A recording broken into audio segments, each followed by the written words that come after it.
Hello, I have been working with Natural England to develop a national urban greening factor that is a key part of the green infrastructure framework. And here is a brief introduction to this new planning tool. So urban greening factors can support the delivery of sustainable development, which is a principal objective of national planning policy.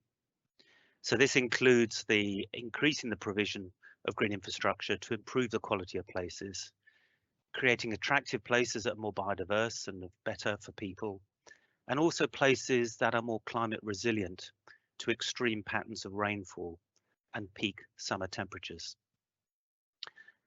There's been an increasing interest in urban greening factors or green space factors over the past 10 years, and this has grown out of EU-funded research programs led by the Town and Country Planning Association that has published a number of expert papers on the subject.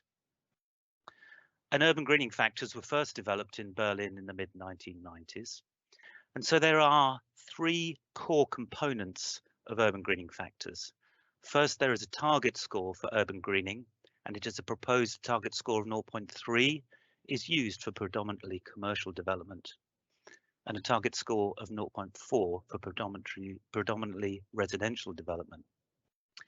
Then there are a set of weighted surface cover types that include vegetation, tree planting, green roofs and walls, sustainable urban drainage systems and water features, as well as paved surfaces.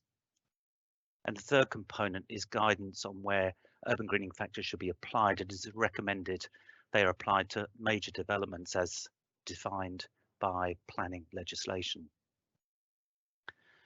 So the 22 surface cover types are weighted to reflect their functionality and ecological value. And so the higher weightings indicate greater functionality. And each weighting is used to calculate the urban greening factor score. These are listed here. And further detail is provided, including a technical specification for each surface cover type, and also information on how you would go about measuring that particular surface cover type.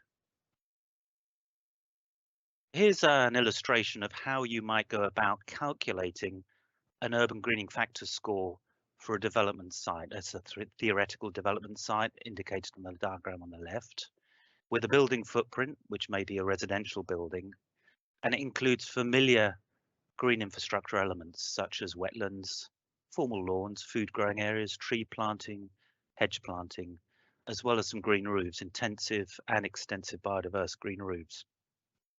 And the surface area for each of those is multiplied by the weighting, and the sum of all those figures are then divided by the total site area to give an urban greening factor score.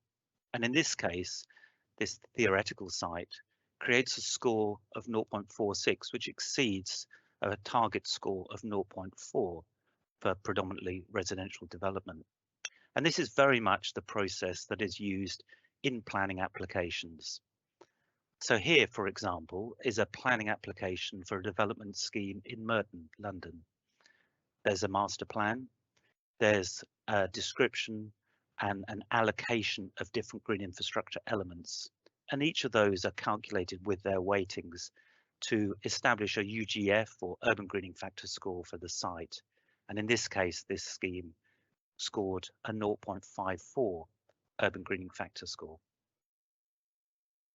So a user guide has been prepared to explain in more detail how to develop and apply urban greening factors. And I thank you for your attention.